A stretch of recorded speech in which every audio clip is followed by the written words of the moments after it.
Hey, Fox here. Today we're going to go through running back and fullbacks and what I think their ratings in MUT 16 should be. The sponsor today are bricks, the things I throw on the basketball court and on the street. And before we get started, I'd like to thank JMCD21 on Twitch for the idea to do this video. I'll have his stream linked in the description. And remember, this is just my opinion. Your final MUT 16 ratings will be much different, especially if they change the base overalls from MUT 15 like they did when they went from 25 to 15. In MUT 15, the base game came with 5 base elite running backs. Those players were 90 overall Adrian Peterson, 89 Jamal Charles, 88 LaShawn McCoy, 87 Matt Forte, 87 Marshawn Lynch. Those last two, the 87s, also had captain cards. So I decided to keep the overalls the same from last year and just put new players into each slot. What I'm trying to do is offer different play styles on each card so you can find guys that match the game plan you want to run. Let's say if you want an amazing runner but you don't really pass to your back much, then get that player with good running stats but bad catching ones. Don't look at overall, look at what they can do for you. Without further ado, here are my choices for Madden Ultimate Team 16 ratings. The top overall base runner should be Jamal Charles with a 90 rating. He'll be a pure speed back, 97 speed I'm thinking. He had 96 last year on his 89. I know age slows you down, but since he's the top base back, he should be crazy fast. His 91 had 97 speed last year, so this one can too. And these stats are relative. Say they decrease everybody's speed or overall next year by 2 when starting the game, then my stats above would clearly be different. He should have low receiving skills because he's not much of a pass catcher in real life. The next rated card should be Marshawn Lynch at 89 overall. He'll be a pure power back, 97 truck and 86 strength versus 96 and 85 last year.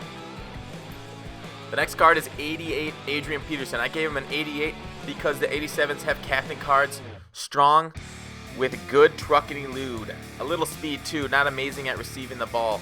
So the next two 87s, DeMarco Murray and Le'Veon Bell, will be captain cards if they do those sets again. DeMarco Murray will have great running skills with good speed but very average to below average receiving skills. 87 Le'Veon Bell will have great receiving stats. Most receiving yards of any halfback last year and was very efficient when he caught the ball according to Football Outsiders. He should be a captain card even though he's missing a few games next season. Last year's card started as a 76. He won't be as fast as the other backs, but he'll have good ball carrier vision, strength, and truck. Moving on to the golds, the top rated gold, I believe, should be Lamar Miller at 86 overall. He had a 70 last year. He should be a great runner and a terrible receiver. 86 Eddie Lacy will also be a top rated gold. He had an 83 card last year. He should have terrific receiving skills. Slow but strong with good truck. 85 CJ Anderson was a 62 in MUT 15. He'll be a very good runner and average receiver. 84 Arian Foster, the first card we downgraded from last year. Well, after Adrian Peterson, of course. He was an 86 last year. He'll be a balanced back with good receiving skills, but will have high ball carrier vision with slightly below average speed. Frank Gore will be an 83, I think, or he should be. He had an 86 last year. His stats next year should be similar, very high ball carrier vision with more truck than elude and average receiving skills.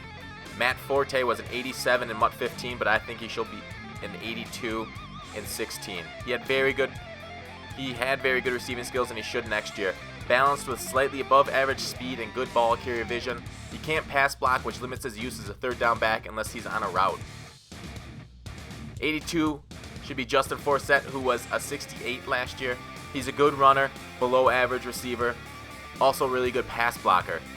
These next two might be a little, but will be off, I think, from next year. 81 should be Melvin Gordon, who was in college last year, because I highly doubt EA will put a rookie this high at ratings, because they had rookie last year's in the 70s mostly.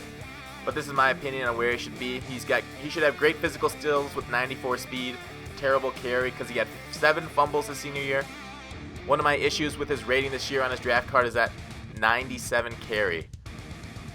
Not great receiving skills at all, didn't catch many balls in college. Should be a great runner when he isn't being hit, similar to Adrian Peterson. The next one at 81 is Todd Gurley, same as Melvin Gordon. He'll be a good runner with good carry, average receiver, low mental skills like ball carrier vision because he's a rookie. 80, LaShawn McCoy was an 88 in MUT 15. He had an absolutely terrible year efficiency-wise. One of the reasons why I like the trade from Philly's point of view, but I wouldn't be surprised if he had a higher overall due to the name factor. He will be an elusive back with good speed and good catching. The next card, Jerick McKinnon. The last few cards are all 80 overalls. He was 58 coming into last year. He should be a good runner with speed. Should be 95 or 96 speed there. He'll be a below average catcher, can't pass block, but he'll have better physical than mental stats.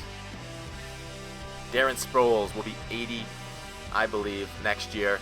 His 81, he was an 81 last year. He'll be a pure receiver, or at least he should be. I love cards like this that can do one thing very well, so you can exploit them to play like higher overalls in the right situation.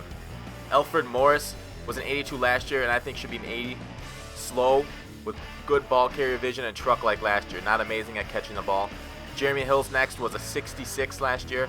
He'll be a power back that's good at running and bad at catching the ball.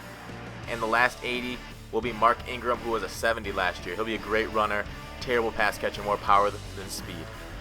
The ones from last year that fell below 80 was Doug Martin, who was an 85. He had a downright terrible year before going down with an ankle injury. Noshawn Moreno was an 82 last year. He tore his ACL, so we'll see how he can do coming back from that. Maurice Jones-Drew was an 81 and he retired. Fred Jackson, Steven Jackson, Ryan Matthews, and Reggie Bush were all 80s last year, and I think they should probably be in the high 70s. So at the beginning of last year, 32 captain cards and 16 flashbacks were available at launch, along with Style Payton and Style Kuechly for their offensive and defensive players of the year. So this year, Style Murray and Style Watt will be there in MUT 16 if they have the Style players again, which means you shouldn't invest in running backs at the beginning of the year because Style Murray will be very good and relatively abundant, similar to the quarterbacks this year.